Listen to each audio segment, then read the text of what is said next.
getting through a crisis well is to make timely and effective decisions that resolve the crisis quickly. The key to being able to make those choices is mental readiness. Mental readiness consists of three different things. The first is emotional discipline. The second is deep knowledge. And the third is intellectual rigor. Let's take a look at each of these three. The first, emotional discipline.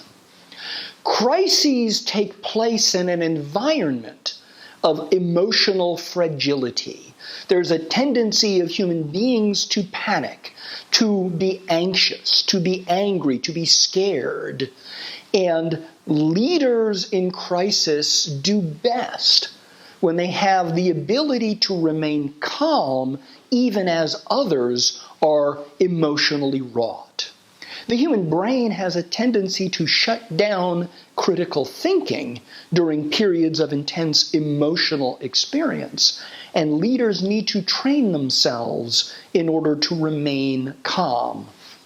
For example, Captain Chesley Sullenberger, the U.S. Airways pilot who had to make an emergency landing in the Hudson River, was being interviewed by Katie Couric at CBS 60 Minutes, and she marveled at how calm he remained through the entire flight.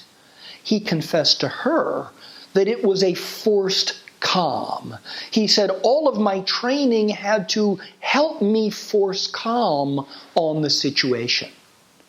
Forced calm is fine. Forced calm works. One of the ways to force calm, as Captain Sullenberger noted, is through training. So, for example, firefighters are trained to walk calmly into a burning building, even though every human impulse suggests they ought to run away from the fire.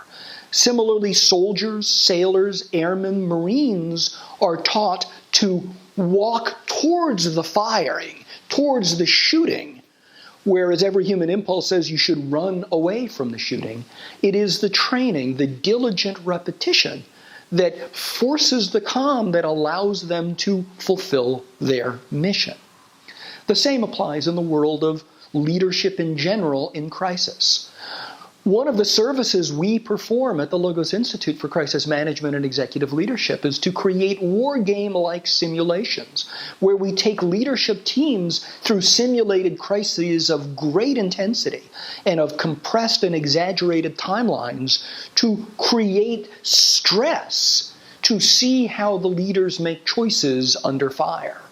And what we hear again and again and again from our clients is that was the most intense experience I've ever had in my job, and I hope never to have that intense experience again. But we see that the key is to continue to practice this so that we get better and better at it.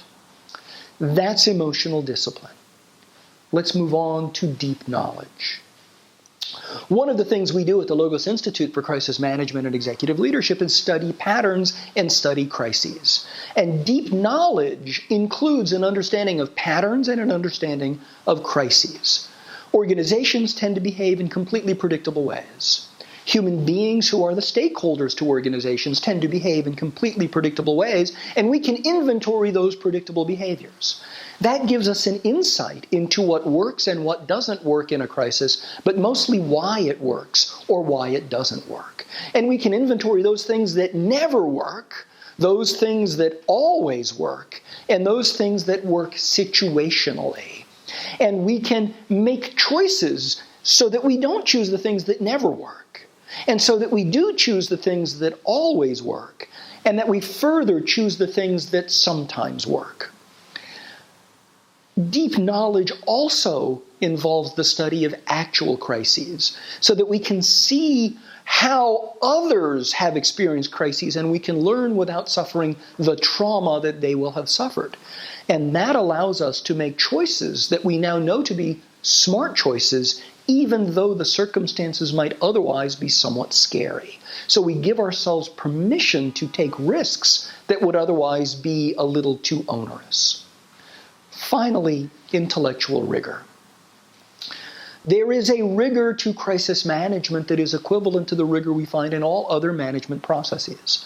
And part of that rigor says we need to defer certain kinds of choices and questions until we've addressed certain others. So, for example, we should resist prescribing a course of action. What do we do? Until we figured out what we have. What is the circumstance? What does it mean? Who matters? What is our goal? Who is it we're trying to influence, and how do we influence them in ways that help resolve this crisis? The more disciplined we can be intellectually in asking the right questions in the right order, the more we can successfully resolve a crisis.